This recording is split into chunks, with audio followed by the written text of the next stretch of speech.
This is Coffee Chat, Redefining the Empty Nest. Here are your hosts, Lisa McGrath and Renee Lowry.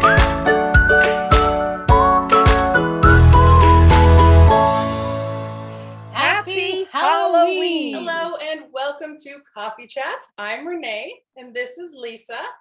Hi, Lisa. Yes, happy Halloween. Here we are at Coffee Chat, Redefining the Empty Nest, and it's our Halloween edition. And we're just so happy to be here and to celebrate. Not only is Renee here as our princess, you've got me as your firehouse dog, and our guest is Frida Kahlo. Welcome again to our Halloween edition. Sorry, we're having some major technical troubles tonight, wouldn't you know it? But we all look adorable, so we're doing this anyway, so bear with us. I'm going to introduce our guest speaker we have with us today. It's Renata Thierer. How are you, Renata? Why don't you tell us a little bit about your family and your son and do some bragging? Hi, everyone. Actually, I'm not Renata.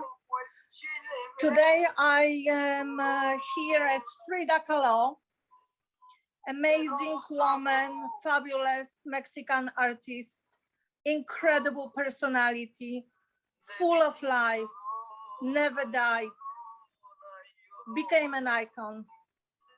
Don't we all want to be that? Frida inspires me a lot. Throughout my, I would say, majority of my grown-up life, maybe because as a fellow artist, I very much appreciate the qualities she had, her incredibly open heart and beautiful way of translating the pain and the emotions into her art.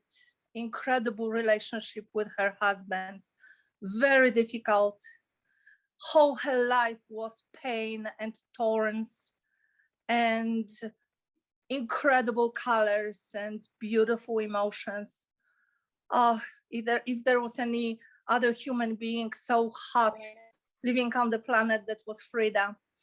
I am a mom of a now over 16-year-old boy whose name is James. He's the love of my life. He is unexpected, incredible gift from life.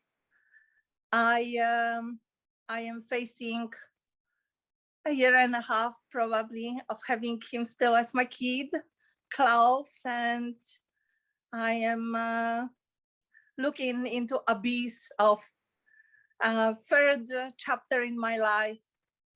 When he's already getting his wings open and he flies to the light. Hopefully not like Icarus. Hopefully not. Yes. All right. And does I know you were talking to me earlier about a connection, your costume you chose today, you had with your venturing off into the empty nest. Will you tell us a little bit about that? Yes, actually, you see, I have a little bit yo-yo relationship with the empty nest, because on one hand, I can't wait. And I am so looking forward to be me again in a way that encompasses everything that I used to be as a single person, everything that I learned and went through as a mom and a wife of my wonderful husband, Robert, who I haven't mentioned in the introduction, but he's always in my heart, and he's not here. So thanks God he wouldn't hear what I say. But I also dread the idea that James will be away, my son, our son, and of course I fear for him, and I know that he's going to be amazing and he's going to have incredible life, but I dread that a lot because I know I will be thinking a lot about him, and like all of us, I guess. Yep. So I chose Frida because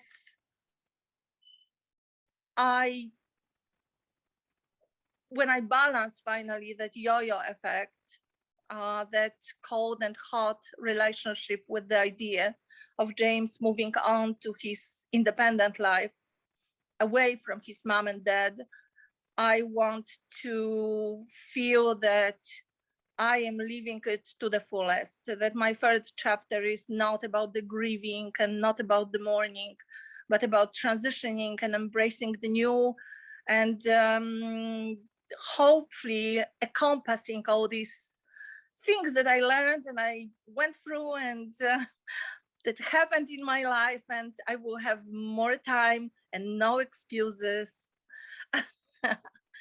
to make it all happen. That sounds amazing.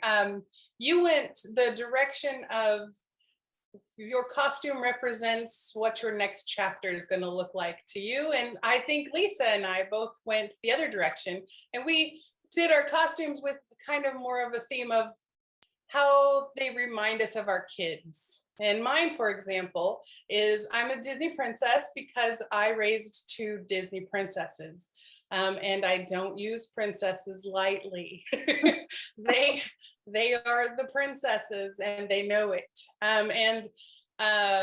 Disney, they know every Disney song inside and out and backwards and sing all the time. We are a Disney princess type of household. And so I dressed to sort of represent some of my fondest memories of my girls growing up. Lisa, why don't you tell us about your costume? If we can hear you, hopefully we can. So, Renee, I'm a fire dog today because when my children were young, I can't believe I'm even admitting this, but I didn't want them to go off to school. I wanted them to stay home and play with me. We had so much fun. And when they were gone, couldn't wait for them to come home. So I was busy in the kitchen making brownies and cookies and all that afternoon snacks. And when they came home, I was just like a little puppy. My tail was wagging. I was so excited. And just like a puppy, it didn't matter if they were gone all day or if they had just gone to the mailbox to get the mail. I was so excited to see my boys. And the fire dog part of this, well, I had boys, so I was putting out some fires every now and again. So I thought it was apropos for me to be a fire dog today for our Halloween edition. So I can't possibly imagine having two of them at the same time. me neither. More power to you. Bless your heart. Yes. Of course, I'm sure the princess world doesn't resonate with you guys either very much there, probably. Oh, but I have to say that when I saw you from the first glance, I said, wow, she is the ageless Disney princess. Thank you. Yeah, you just beautiful, Renee. Beautiful. Oh, thank you. Thank you. I tried hard. We don't take dressing up lightly in my house. Dress up boxes for days. Yes. So Renata, what are your plans after James does leave the empty nest? Do you have any that you would like to share with us? How are you imagining you might redesign your life? You're gonna downsize your house? You're gonna travel? What's your plans so far, or do you not have any yet? I don't have anything concrete, but I'm opening up to different possibilities. I am considering that if I know that my son wants to have interesting life, and I would not mind to join him at times and maybe even relocate to where he will be residing. James is a very active athlete, and if that doesn't change, he would probably want to work around getting some sort of experience in playing on different soccer teams. So depending on what kind of path he's going to choose, I would like to be that parent who can spend I would like to create my life in such way that I don't have too many obstacles. If I have an idea that I want to join him for a month and live in Barcelona, one of the cities that I love so much, and I know it would just fill me with so much joy and tremendous feeling, and sharing this experience, knowing that he's engaged and he's progressing in his life.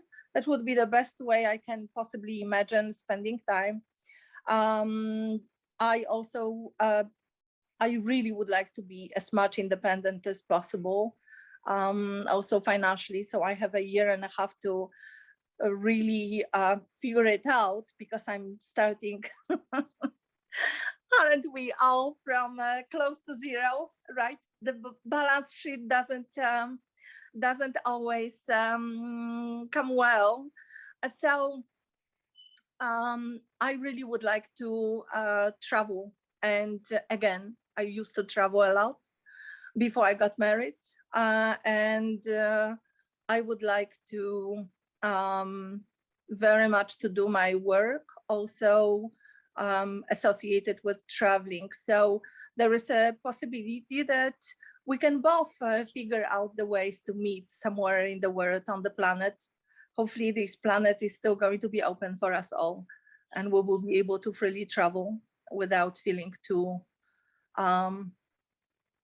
stressed about it. Hopefully. Yeah. What kind of work do you do that you can do and travel at the same time? I'm a visual artist. I also write, but in the visual work, I use the medium of mosaic that is incredibly giving and connects me through the ages with the different places on the planet. Beginnings of humans expressing themselves and also organizing their abodes in a beautiful ways. Mosaic is ageless, is very is spectacular in what you can express. It stays. So we pass, but mosaics stay. Even in Pompeii, once I was sightseeing Italy pretty much in detail, and I got to Pompeii, and under the ashes of the volcano, hundreds and thousands of tons of ashes, they discovered the remains, and the only art that is left, beside some pottery and some iron, whatever, bits and pieces, that was mosaics. Mosaics made of stone mostly, and marble, all sorts of local stones materials. But so maybe it's my way of touching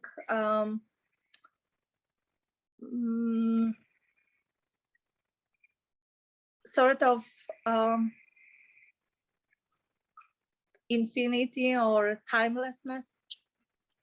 Yeah, that's some intricate work. I think my main knowledge of mosaics would end at the New York City subways.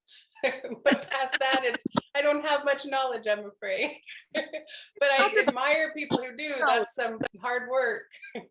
Yes. Yes, it's a very One of the things, beautiful work.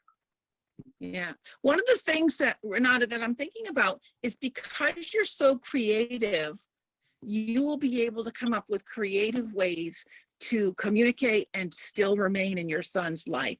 And that's wonderful. Oh gosh, I hope so. Yes. Yeah. Yes, so I wanted to check with you also and pick your brain, because I would like to, I know I looked a little bit up Lisa and Renee, both of you, and you have both extremely incredible lives and experience, and you translate it into very different expression of it. And so I wanted to pick your brain in a way, because I would like to, I'm thinking that I would like to design some maybe family traditions that I would like to cultivate with my kid. You see, I'm not very traditional person per se. Because I'm Polish, I love Polish Christmas and the way we celebrate. The only traditional food I cook is Polish food that we cook for Christmas, for the New Year's Eve. I'm sorry, for the Christmas Eve. That is our traditional meal. And so, of course, probably we will be celebrating that, at least hopefully every year we're gonna have a reason to meet. And but you know, beside eating and cooking again and sort of traveling, I'm just, you know, curious how you you have two boys, so how do you keep them around you? So again, it's being creative. And so when they were first went off, they would not email or call. They were so busy with their own lives that I had to get creative. And so I sent them letters because we didn't have the internet, you know, we didn't really use the internet so much.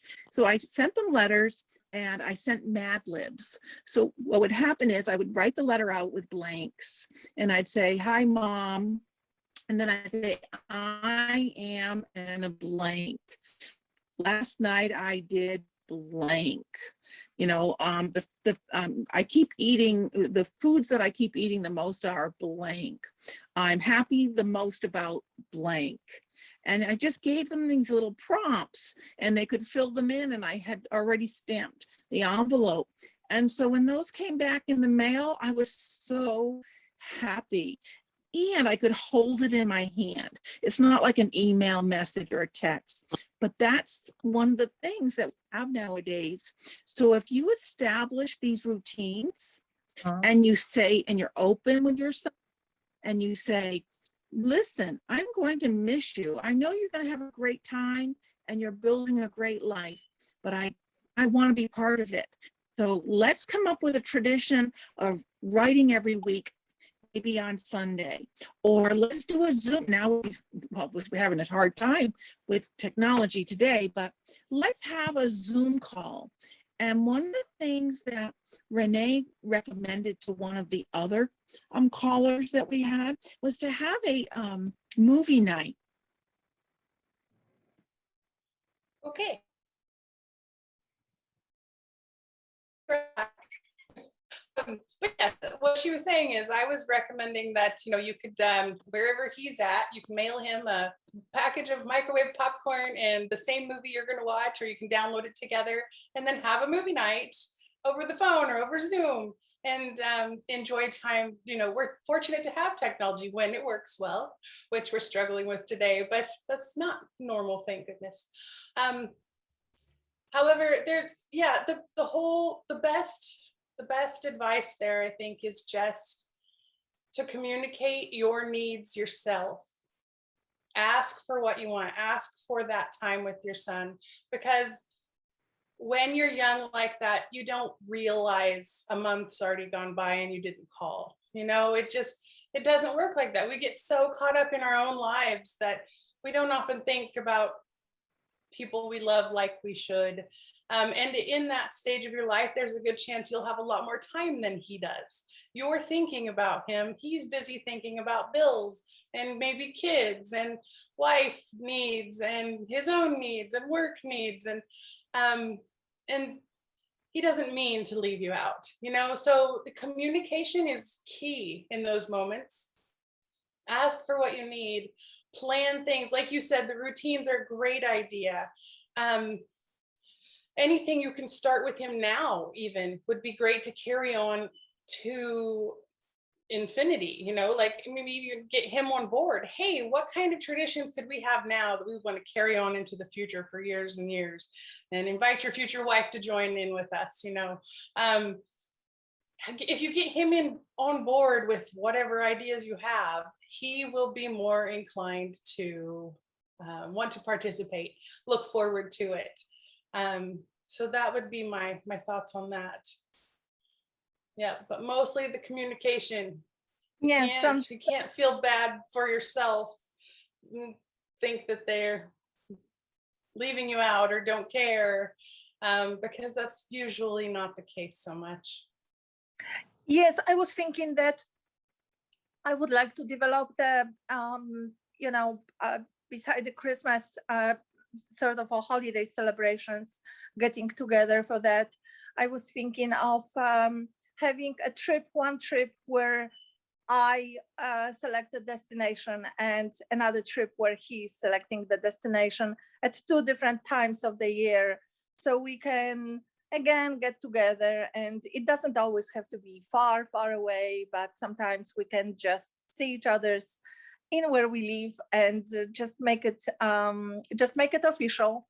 So nothing else is going to be more of a priority. I just wanted also to check with you if you think that, yes, because boys are difficult to get things out of them, but at the same time, my fear is, what do I do if he is too much in touch with me? I had my son going away for all sorts of vacation and camps and experiences and whatnot for periods of time, and sometimes pretty long, like 3 weeks, a month, or even longer. And there was not too much correspondence. I can't complain. But when things are going wrong, I know that he has more, which is great, that he is more in touch, because that shows that he's relying on or hoping to get some advice that would make sense for him. That makes me happy, of course. But at the same time, if I see too much of it, what's your take on how to empower him ahead of time so that would not be the case in my life? You're muted. Again, I'm muted. This is just a lovely Halloween celebration. I'm going to need chocolate when we're done with this. Peanut butter cups, I think. But so that was a great question. And I think one of the things you have to do is communicate with one another before he leaves. And when he has a problem, or when he's communicating too much and you really want him to be more independent, begin by asking clarifying questions, because sometimes our children don't want to disappoint us, but they still need to work through whatever it is they're doing, and we can guide them without telling them the answer. Because I know for myself, I learned the hard way: don't give your opinion unless you're asked. That was a big thing with my boys, is they didn't want my advice. Sometimes they just wanted to talk it through. And once they talked it through and I asked clarifying questions, they came up with their own plan. So that's one of the things that I learned. That is very, very smart. Yep, that sounds wise. I agree. Questions are great for that, for sure. And it keeps it, I mean, for myself, I remember myself at that age, and I was the definition of a dependent person. I got married very young, so I left my parents where I was a kid and became a wife, and I was a stay-at-home wife pretty much. I was taken care of until my mid-30s, when I decided I needed to grow up more. But during that time, I remember I would call people for all kinds of help all the time. And the reason wasn't so much that I didn't want advice or anything, but it was also, I didn't have enough confidence in myself to make those choices. So when you ask questions to someone who maybe even lacks the confidence to do it themselves, and it was a kind of crutch for me too, because I didn't have to accept any of the responsibility of doing it wrong if I asked somebody else how to do it, right? Because then it's their fault, sort of, that I didn't do it well. and that's bad stuff too. I don't recommend doing that. But when you get those questions asked to you, it forces that other person to kind of think through how they would do it, how they would solve that problem. And it makes them grow up a little bit more in the process, become more independent, be more confident in their own thought processes, which is a gift in itself. I speak from lots of experience. It took me years to figure that out. But yes. All right. Anything else you want to add, Lisa? Well, I have to agree. And I'm just so disappointed that our technology has been such a hang up, because this has been really a great topic. And I'm so glad you joined us. And your concerns and the things that you've been talking about are very common. And so that's the main thing that I want to say, is that you're not alone. And I'm so happy that you came on and to Coffee Chat and you were able to talk to us about this, because there are other parents going through the same thing and they have these questions in their own minds. And sometimes it helps to know that we're not alone. I actually have a PDF download item that has a lot of great tips for connecting with your adult children, that I will put in the links in the comments, the link for it in the comments. You can find it there. But yeah, this was great. I'm so glad you came on, Renata. One last question for you. What would you say is your best tip or piece of advice to give someone who isn't quite to where you're at in this process yet? What can you tell them that might help them out? It's gonna happen. With every passing day, it's closer and closer. Get ready. Yep, that's pretty good advice. Good advice. Mhm. Good advice. Get ready. Prepare yourself. Know that it's not the end. This is your next chapter. And you can be as creative in designing that next chapter as you want to be. So that's great. I'm going to wish you very safe travels in your future, Renata. And thank you for joining us today. Yeah. So much. Thank you. Yeah, it was lovely talking to you guys, but we probably better wrap this up with all these technology issues we've had today. Thank you for bearing with us, audience. We love you. We're glad you're here. Have a happy Halloween. Don't forget to like and subscribe. And if you want to be a guest on Coffee Chat, if you have questions you want to ask, or if you just want to come on and share your story, please sign up. We would love to have you as a guest on our show. Thanks again. Bye. Happy Halloween. Bye. Bye-bye. If you'd like to be a guest on Coffee Chat, follow the link, be a speaker, and apply. Subscribe and like our videos. You can follow Redefining the Empty Nest on YouTube or join the Facebook group.